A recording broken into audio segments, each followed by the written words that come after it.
Hey, Gamecock fans, welcome back to Alumni Game. We are here. We got Michael Ritchie. I'm class of '06. Sam Niedermeyer, also class of '06. John Buster Clarkson, class of '02. We are with you, Gamecock Nation. We feel you. We're going to have a little heart-to-heart here to start this episode. While Buster and I held it down last week and we thought we teed up this team with keys to victory and a way to possibly try to upset OU, that was not the case, and arguably the country's best defense steamrolled us and made us look not so great. This offense is broken, right? This offense And stinks. it's terrible. It Yeah. smells like doo-doo butter. And the quick knee-jerk reaction in game, and it sounds like over the past few days, is to go at Mike Shula because he coordinates the offense. Okay, I got that. But we'll talk a little bit about that later, about management and coaching and what might happen. Buster has some keys for that. Well, we'll probably get off keys because that hasn't helped a lot. But Like they're not basically listening just to some us. notes there on some contract situations, whatever, and what that's probably going to be. But as it stands, after this somewhat pathetic showing, Gamecocks are hurt, Gamecocks are bleeding out and need full-on medical attention. This loss was a full-on train wreck, was hard to watch. I did end up watching the whole thing. I was doing other stuff, but yeah, it was easy to see that things are not quite managed correctly and players are not being put in the right position and with their strengths. And so we're gonna go ahead and plow through this to rip into kind of what went wrong, what's kind of laying in waste here, what the team has done wrong, and any shot at turning it around or doing something more positive this week against Alabama. So I'll open it up to the group. I know we all want to gripe about a few things, but Sam, especially since we didn't have you last week and your notes were so great then and are so great now, lead us through this muck, out of this muck. Hey, you know what? Well, thank you for that introduction right there. Appreciate it. I appreciate you guys shouting me out last week. That was great. I got home from so I had my class on Saturday, and I got home around game started at 12:45, so I think I Yeah, got it was home early. Yep. and or maybe 1:30, 1:15, 1:30. So I saw a good portion of the end of the second quarter. Saw the touchdown right before halftime. I'm thinking to myself, all right, let me make some lunch. This will be great. We just scored that touchdown where Sellers kind of like, he went right and left and then threw it, and I think it was Harbor that actually caught it for the touchdown. Yep. I thought to myself, this is gonna be great. Second half looked like absolute dog shit. I think there was about 19 straight runs right up the middle. Don't really know what's going on there. We're getting some stats real quick about how terrible, well, not real quick, but in a second about how terrible our run game is. It's just awful and what we could do next. But my knee-jerk reaction was this. Hey man, we're Gamecock fans. We've been here before, right? I didn't think it was gonna be this year, but we've been here before, so let's just strap in and do it again. God, the funny thing is I was talking to someone this past weekend, and so I had several people over at my house to watch the game. It was a birthday weekend for me. Unfortunately, the Gamecocks did not deliver a great birthday gift with the despicable and visual meme, the dumpster that's going down the street, that's on fire, that's just rolling down the street. That was pretty much what Shula gave me as a birthday gift for this weekend, as far as his offense. And that touchdown that you speak of, Sam, like that was a great touchdown throw and finding Nick in the end zone. That looked great. But that was on fourth down, and it Yeah. felt like that it didn't need to get to that point, especially when you marched down the field. You were able to get a couple of PI calls, and you did some methodical things. So the thing is there are plays that work within this offense. There are specific plays that can work. We've seen it. We saw 200 yards rushing last week against LSU. We know that there are things that can work, but the general scheme of this pro style offense that's about 20 years too old to be running in the SEC and in college football, the whole thing is just crap because we get down there, we get to the 1 yard line, and actually at that third down, I think there was a penalty on the defense, like a defensive holding in the end zone or something Yeah. like that. Yeah, Yep. so Basically, Yep, on the 1 yard line. Yep. we had like I mean, eight we were plays like in a row. yeah, we were inside the 1 yard line. Like I remember they did the camera shot from the sideline that showed where this ball was spotted, and literally the nose was 3 inches away from the goal line. Well, you have a 6'3", 6'4", 230-pound quarterback that is known to be incredibly strong and incredibly tough and has the ability to make plays, and you line them up in shotgun and you hand the ball off to your running back to run up the middle when you know the offensive line has trouble blocking, especially when you have 8 or 9 in the box. What happens? Well, they have a linebacker that dives straight through I think it was the 8, no, it was the B gap, sorry. The linebacker drives straight through the B gap. The guard and center completely missed the block on him. The guy blows up the play in the backfield for a 3-yard loss. So now we're looking at a 4th and 4. And it was a miracle that we got the touchdown. Yeah. So, yeah, we got the touchdown. We were within 7 points to get the ball back in the second half. But the fact is that you had to struggle to score that 7 points because of very poor play calling in a red zone type of situation. Yeah. When you have the weapons that you have. That's just a kind of embodiment of the whole shitstorm that was the offensive identity on Saturday. And look, some of that, I get what the thinking is. Like anytime we put LaNorris right up under center, sometimes there's an exchange problem, and I get that.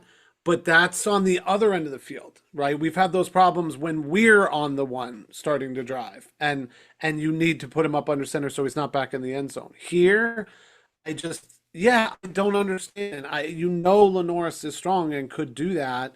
Why not just try that? And your running game hasn't been able to do things like this, like guaranteed yardage to move the chains. So why?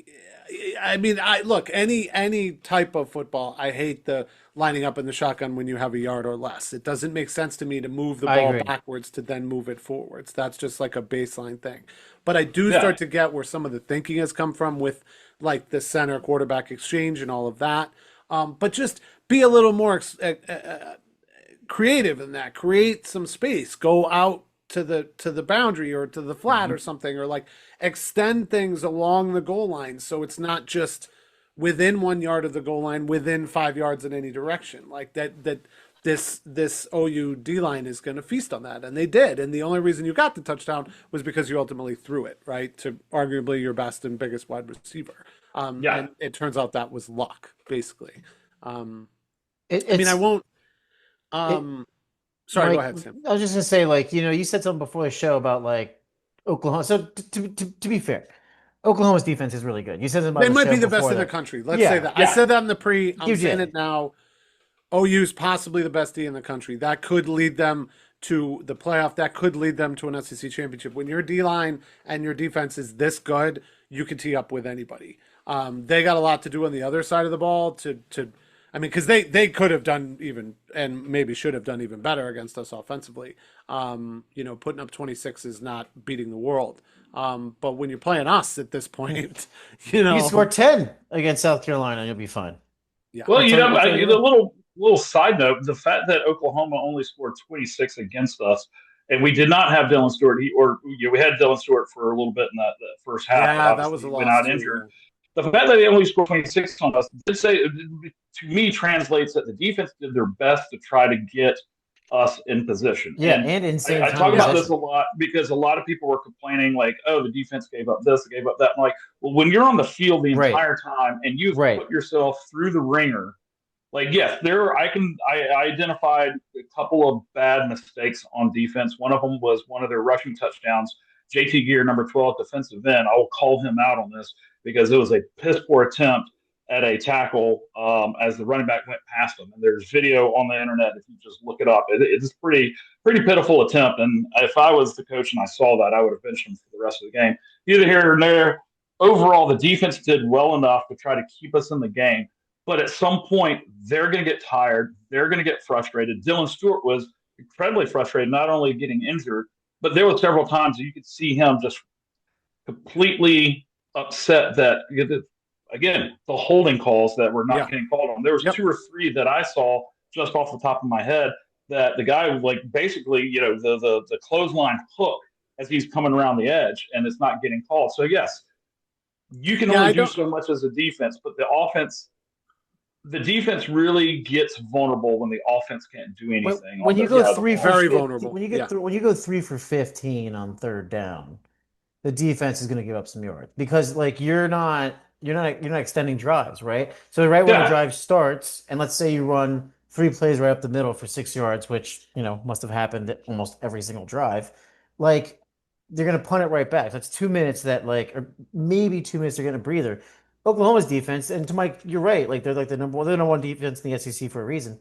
They got all the time in the world to rest. They can come out here. They can still rush five, Yeah, six, seven yeah, guys, and and you're they're just feeling great, fanning and the fire they're all fresh. when you're not Yeah. leaning into what LaNorris can do and the way he can extend plays and bully people because of his size. Like when you're not doing any of that, then they're loving it. They're like, oh wait, you're not going to play to any of your strengths, and you're just going to run the ball up the middle all the time. We are going to crash on that so hard.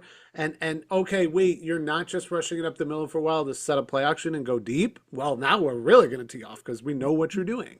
Oh yeah. Well, and Look, I that's don't have a lot of bad things to say about the defense at all, and I will give them a no. little bit of a chip because, like, yes, Dylan Stewart got knocked out of the game, and yes, 3 for 15 on third down. That's 12 times that you Defense is maybe the went last thing three wrong and with this out. team.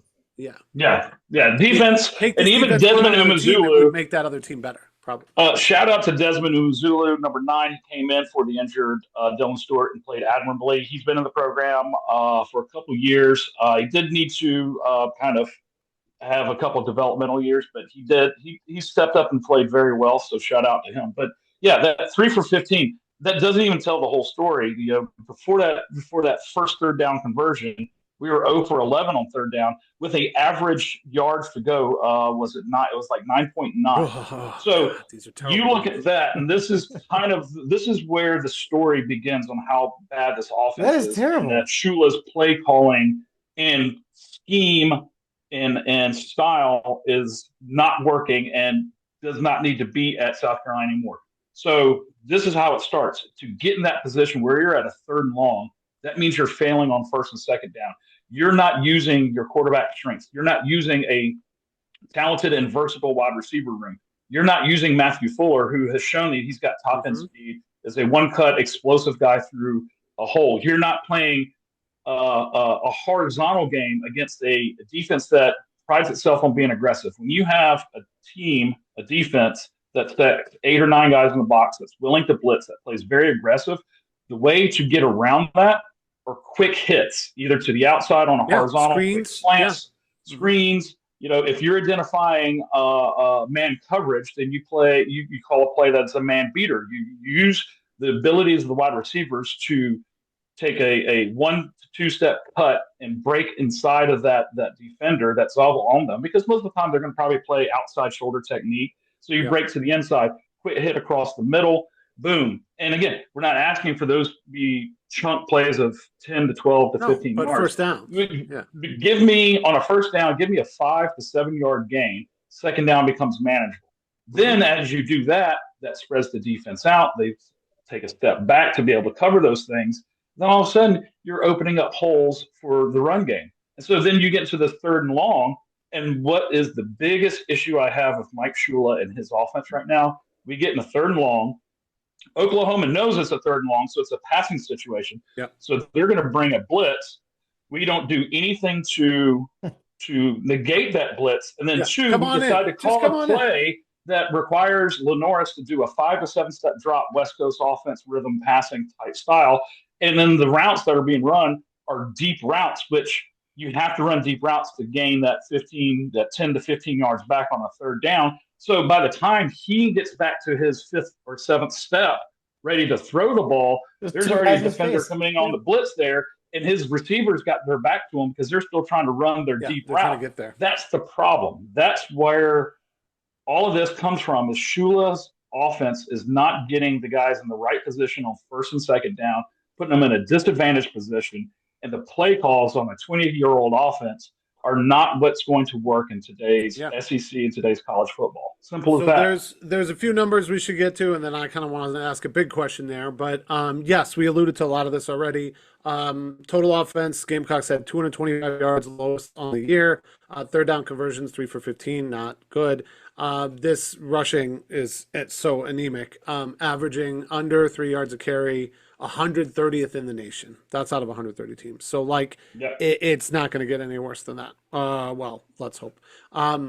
worst rushing team in the country, and 61st offense in the country, which keeps it obviously. I don't even want to know about the exact SEC numbers, which are probably low. Hopefully better than Florida, but nowhere near as good as Vandy, as we talked about in the pre-show. We talked about some comparisons to other teams. We'll get into that later. But, allowing this many sacks, like Buster talked about, that ain't going to do it either. So one of the big things during the game and since the game has been this chant for firing Shula. Buster, you opened it up a little bit. I just want to ask it directly because I'm seeing quotes from Shula, who finally broke silence and just didn't say much of anything, isn't taking really accountability for this.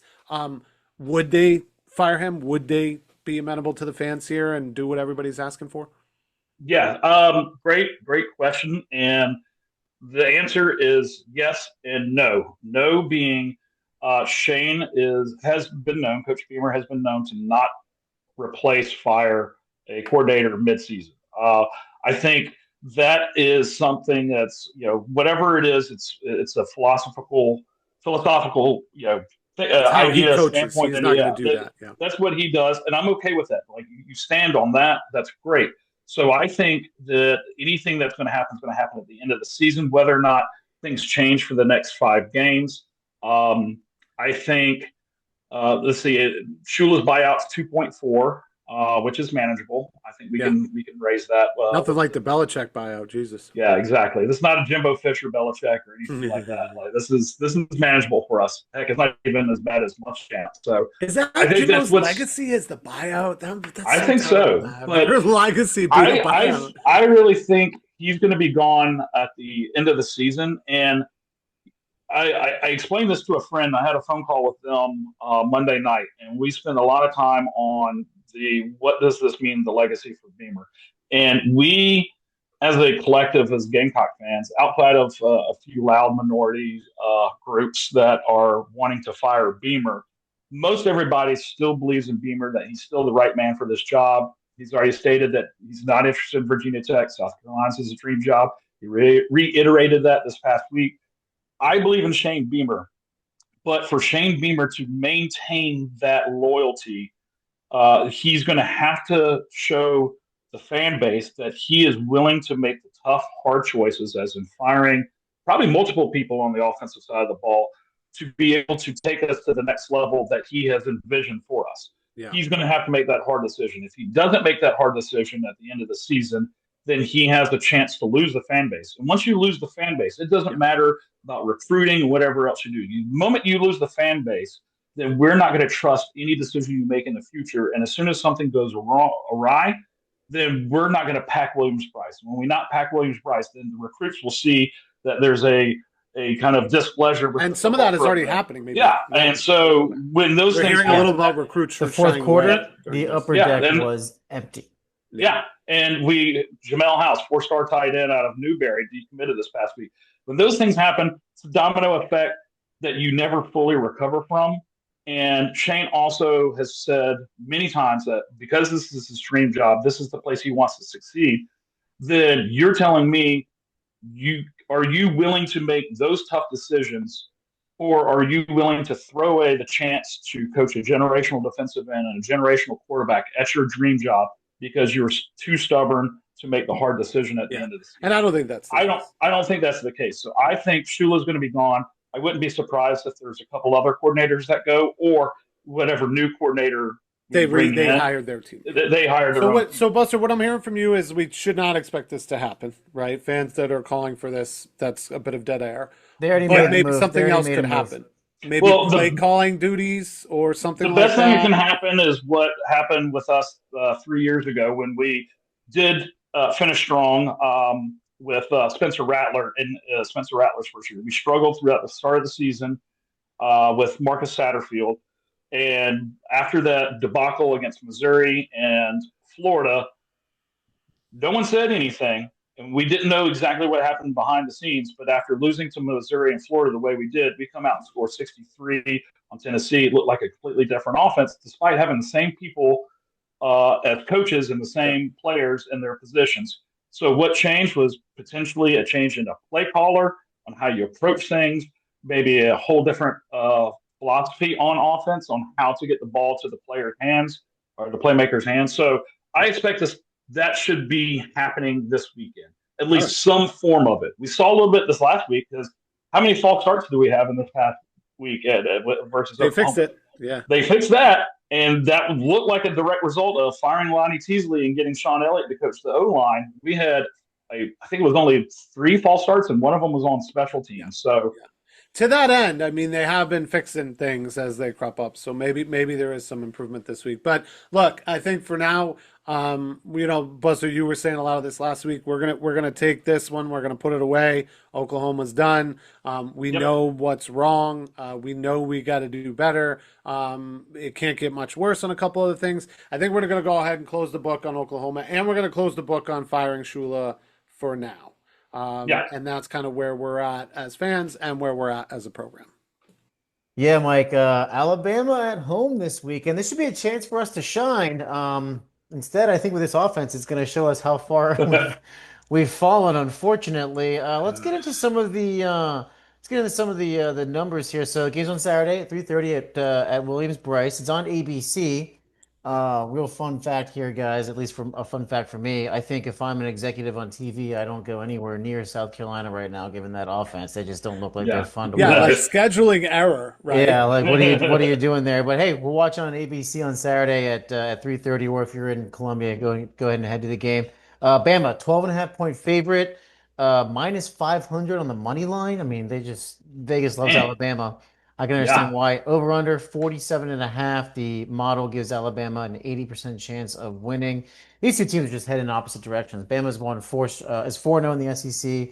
They've won 6 straight since losing to FSU to start the season. Feels like a distant memory, right? That feels like last season, right? Like they are number 4 in the country.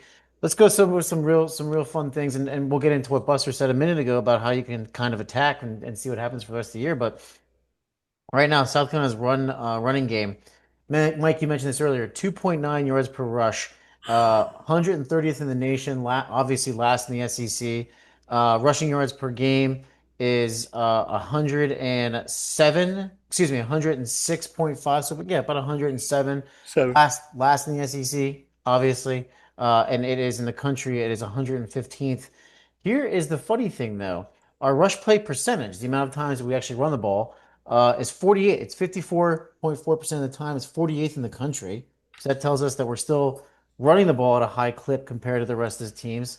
And then rushes per game, actual plays per game, just under 36 at 35.8. So that's 57th in the country. Maybe we don't run the ball. Maybe we do.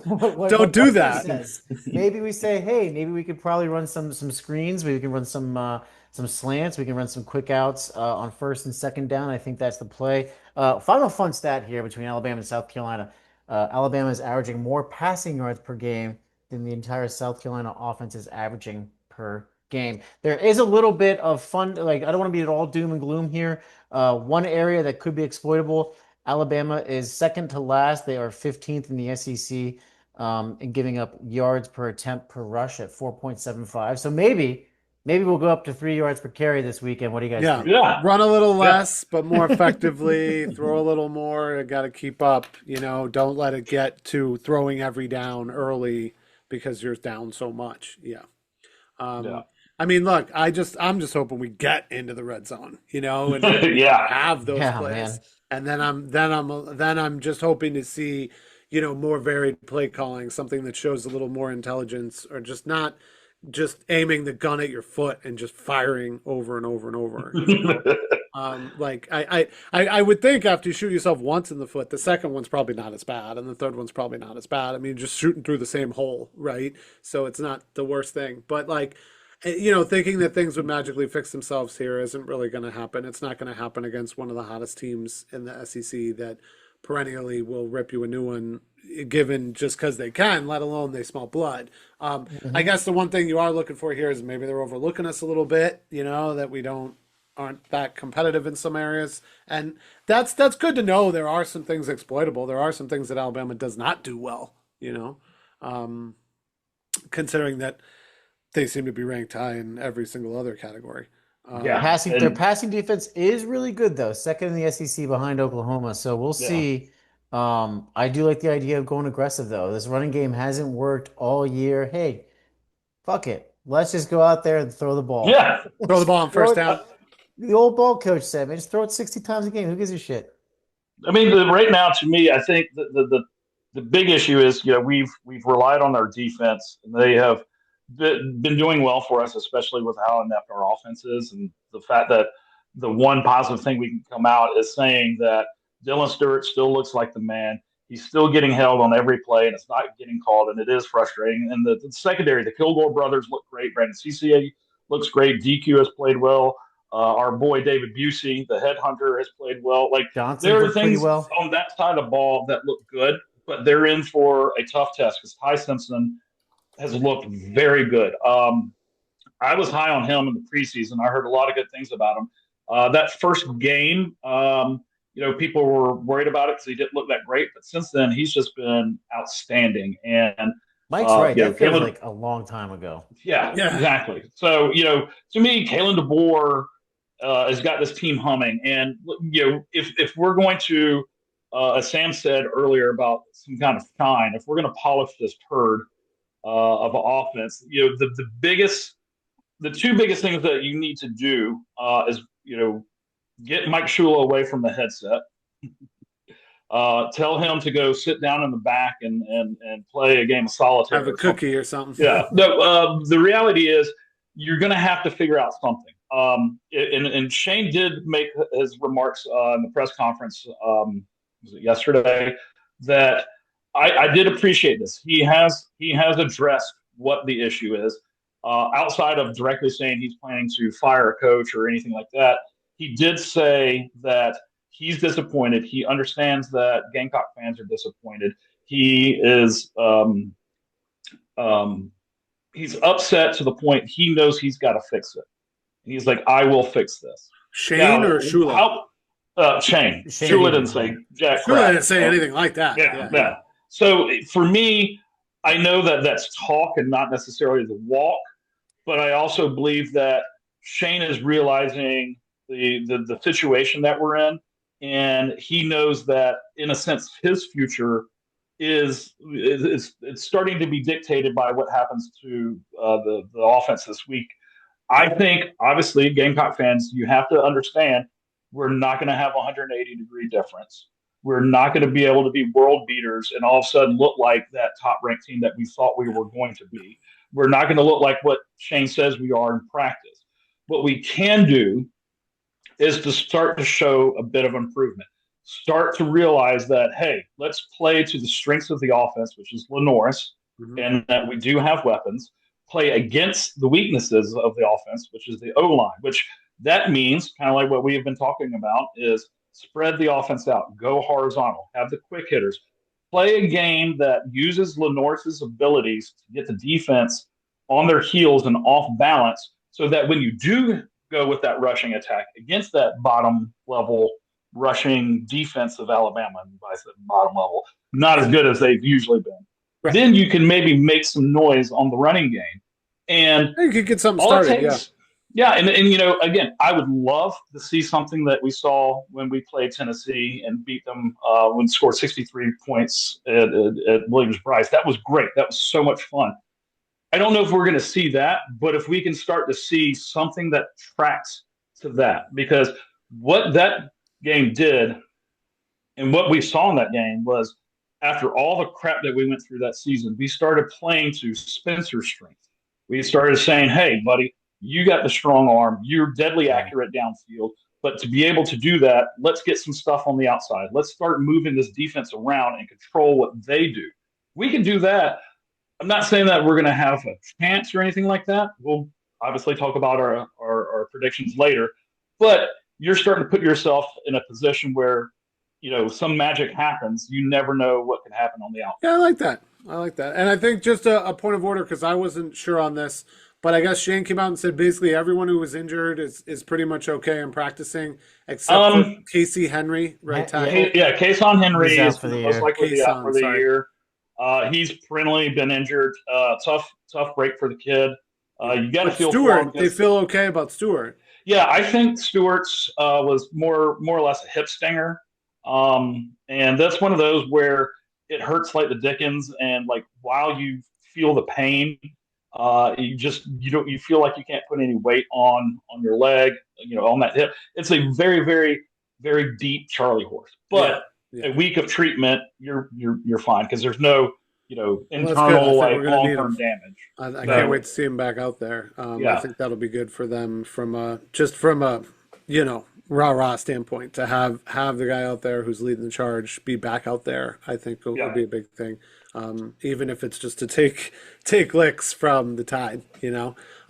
What do you think about the crowd? You think Williams-Brice is going to be as big of a advantage as it normally is, or No. you think unless we make splash plays early, we're kind of quiet Well, and technically, yes and no. We saw the lethargy last week, and then like Sam said, by the end of the third, going into the fourth, pretty much upper deck was empty. But we're Gamecock fans. We always, yeah, for some we're reason, primed for we this. we hold on to that little seed of hope that's planted back here that maybe this is the week that we get things turned around. So there is a chance, and it did happen that Tennessee game. I mean, keep going back to it. We saw what a turnaround can do. That place was killing it by the third, fourth quarter. So all it takes is for a little bit of magic, maybe a little bit of luck, a Yeah. little miracle to happen on the field, and then that crowd will then become the home field advantage. Yeah, I do believe, though, at the start of the game, because we are so frustrated right now, and because we know that the things that we want to happen are not going to happen right away, we're going to probably be a little apathetic and quiet. But all it takes is one good, solid thing to happen, and a Heisman type play, and we're back in it. But I not saying that's a guarantee. That's just yeah. I'd like to that's see the some of the potential. Houdini magic. Yeah, I think that's right. I think it's going to be apathetic to start, and then depending from there, right? Like if it's like 3-0 in the third quarter, the crowd will get loud. Like they'll get Yeah, loud because they know it's a close game against number 4 Alabama. And at this point, no one gives a shit. If you're at the game, you want to see a win, and you want to see a win over a top 5 team, so they'll be fine. yeah. If it gets to be about 17-3, though, yeah. yeah, We came, we had our tailgate. We came to the game. Let's go back out to the yeah. tailgate. Fire up the Yeah. grill again. Yeah, Have let's some more fire that burgers. grill up. I Yeah, mean, and that's the thing is, if we watched the Oklahoma game this past week, we were only down by a touchdown all the way through the first half. That was, and honestly, when they went up by 10, because again, it was 7-0, and then 14-7, and so we were like, okay, touchdown. We were going to get the ball back in the second half, potentially tie it. Well, we didn't. Came out They only flat. came away with a field goal, and that became 17-7. That's 10 points. We still thought that could be manageable if we can just make the adjustments. We never did. And as soon as they scored again to make it, or when they got that safety, that completely deflated yeah, Williams-Brice. yeah. That Then was we were deflating. done with. So the similar thing can happen. If we're apathetic at the beginning, but then we're playing well enough to stay within striking distance going into halftime, I see us feeling positive. But as soon as we get beyond that 2-score lead, I think that's when we're going to just shut the door on this Yeah, game and, As soon as Alabama go hits find a nice 14, it's tailgate just to drink at. as soon as So Alabama hits 14, it's just insurmountable for our offense, yeah, apparently. just stop playing Sandstorm. The band can take a break. We yeah, can't hit, we can't hit 2 touchdowns. Can't do that. yeah. One So hit, one goddamn hit. yeah, It's funny, guys, because I am still sensing some optimism and we are having some fun with it. I mean, we knew this was a gauntlet. We knew this would be really hard. We've known for a couple games now we aren't really the team that can rage through this and win all these games. That's not who we are. We do know that the biggest problems are on offense, which I think is surprising for us. We knew this defense would be pretty good. We know special teams will always be coached up and Beamer ball is what it is. But I think just the chasm between where we thought we might be and where we are right now is just so large, and so many things have not been pushed in the right direction. I mean, even just individual players, right? Like we're not really throwing the ball enough. That kind of takes LaNorris out of it. We're not really going to players that are achieving on their own, like Fuller. We are showing some injuries on defense. Even when we fix one thing and fix that leak in the dam, there's 2 other leaks, right? Like we did fix some of the penalties, great, but now on third down, it's like the worst thing that's ever happened, and the commitment to the run is just ridiculous, right? I think And that's players, the biggest and thing players I've are, heard in this episode and is just players what like a my, ridiculous commitment to the run, you and know? it's not even that. It's like off the field stuff too. Players like Michael Smith are leaving, right? We got rid of our offensive line coach. Like it's pretty much like, all right, we're hitting, we've Yeah. fallen down. We've sort of Yeah. whittled But it we're down Gamecock to we're fans. at the nub and we need to do what we can with the nub. I always look at it as like when we hit that pivotal point, you'll start to see posts on the message boards that someone's brother's cousin's mother's uncle ran into some player at Zesto's and that player expressed some level of disappointment. Those kind of stories tend to Zesto's. pop up with a considerable amount of frequency when we start doing full slide. So that's when you're starting to really worry because the biggest thing I I remember saw him over at Monday. Zaxby's in Harbison, man. The guy's Yeah, pissed. like Exactly. Monday, Chicken. there was like I think 3 or 4 stories between people I talked to and stuff that I saw on the message boards that were addressing there was some kind of tense interaction between Coach Beamer and Dylan Stewart, either at halftime or at the game. We don't know if any of that's true because that's all hearsay. Yeah. But then those things start to come out, and they're like, "We're definitely losing Dylan Stewart at the end of the season." Yeah. And LaNorris is going to the NFL, and all of these players are going to transfer. And I'm like, I get that. Like when we play as poorly as we have, you find something to blame. And if you can't find a specific thing to blame, then you start finding things out in the zeitgeist and that's life. And that's life stratosphere too. that I mean, we're talking makes about a sense. team preseason Heisman, preseason ranked, almost into the top 10 off of what exactly? So much hype, so many great players, so much portal to be at a place now where we're fairly certain it's going to be hard to get a bowl game. This is not what was expected, right? We did not. I mean, we knew that some teams we playing were good. Now, I would say the college football landscape has been that way. I mean, the whole top 25 just like flipped itself. Yeah. North Carolina's in a worse spot. Florida's maybe in a worse spot. Texas. Texas, Vandy, Penn State. the pundits are losing their goddamn minds right now saying Vandy being in the playoff. They're saying that, and they're like, I don't want to believe it. I don't want to believe it's possible. But anyone who's a Vandy fan is coming out of the woodwork. I didn't even know. Like Buster I'm a Olney Vandy is fan a now. Vandy fan. I had no I idea. mean, that's the thing is, what kind of story would it be that like it's Indiana and Vandy that are competing in the college Playoffs? football playoffs? Like, no. Penn State Like, the only is reason on the that's fun is outside looking probably it's in. good to watch, but otherwise, Yeah, so the thing is like as much as all that happening, the optimist in me, but in kind of a natural way of thinking, for as much of a chance as all these bad things happening, and then like our season goes to shit, and then transfers and this and that, there's also just the same level of a chance of redemption in the sense Right. yeah, of all the same we've people done it are before. there. Yeah. Well, and that's the thing is, we've done it before.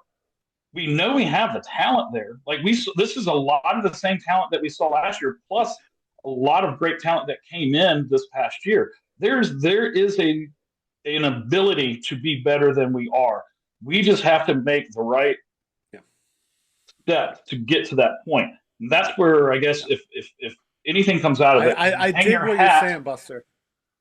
I feel like we've said some things about Coach, and where this is headed, but this is when you show your stripes. If Beamer can get us through this and play well, doesn't have to win, but play well, maybe keep it close and just have a chance, maybe in the fourth quarter, that could be enough. And to maybe get a win somewhere over the next few weeks to just prove some people wrong and quiet some of that would be enough. That would be enough for me to get back. Not that we're on or off a bandwagon, but that would be enough to be like, all right, now we have a chance at a bowl, and we'll focus on that. Yeah. And that's an achievable goal now for where we are. I always would say be stoked at that.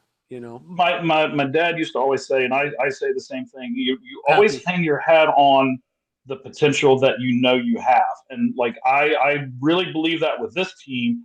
And as much as I am not a fan of Shula, and I do think he needs to be fired, and I would love a reset on our offense for this year and then obviously for the coming year, I will hang my hat on the fact that I know we have the players, and I know that those players have the ability. We just got to find the right way to take advantage of that. If we could do that, from this weekend on, and it doesn't necessarily equate to wins and losses. You can equate this to, I'm not asking for wins and losses on this. I would love more wins than losses. But if you can see a marked improvement and a showing that says, hey, no, we're not gonna fall down this rabbit hole. We're not gonna fall out this slide downwards. We're not gonna that give confidence up. will rocket. We're gonna go back this way. Then you can hang your hat on that, and that's where you go as a Gamecock fan. Here. Well, I think that probably takes us to the inevitable here, picking this game. I didn't hear about any other X factors, officials or weather or anything like that. I would imagine Alabama's going to travel well for this one, wearing similar colors. Probably see a lot more houndstooth around Columbia the next few days. But who wants to take the leap here? Who wants to go first on this Bama pick? Sam, you got it, buddy. I'll go first. Listen, short. I think Alabama's firepower is too much. Like I said earlier, they are averaging more yards passing per game than we're averaging offense, period, including rushing and passing. I think Ty Simpson, like Buster said, is too good. That passing defense is really good. And short of Mike Shula being given two of the exact same images of his team on first and goal from like the 1 inch line at Oklahoma, and Shane Beamer telling him, "Hey, find five between these two images. There's 5 differences. I want you to circle all 5 of the differences in these images, but they're the exact same image, so you keep them busy like Creed Bratton in The Office." Yes. Short of that, he's going to be looking for differences, and there are none. And there's no differences. So unless we do that, he's going to be calling the game.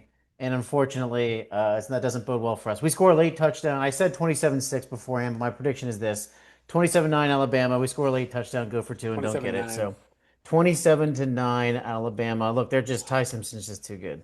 Yeah. I'm similar. I think it's a little more of everything. I'm going to go with 30-17. I'm going to say that we do score. I think that something is late and a little bit of garbage time. I think somewhere in there is a field goal where it should be going for it, and we end up at 17. I think the offense does a little better there.